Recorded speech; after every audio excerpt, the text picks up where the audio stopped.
A duk inda ka ji wannan sauti, to mutum ɗaya ke bayyanarwa, wato Ma'ishat.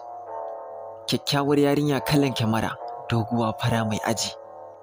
Duk wata kyamarar da baki aka ɗauka hoto da ita ba, to kuwa ta yi asarar zamowar ta kyamara. Bambanci tsakanin hoton da Ma'isha ta ɗauka da na sauran mutane shine bambancin da ke tsakanin photocopy da original ɗin. Sunan kwalliyar Ma'isha Jazuga.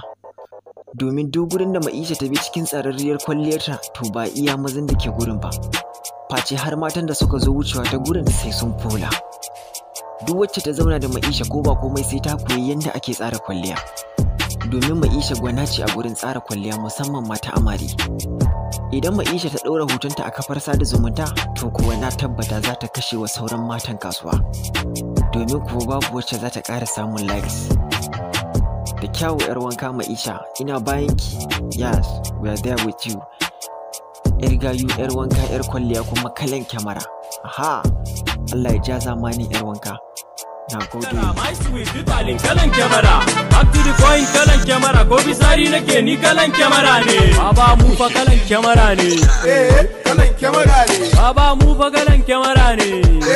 Kalan kyamara ne. Sun shaida mu kalan kyamara ne. Kalan shiga fiskan iPhone ne. A Jabotas mu kalan kyamara ne.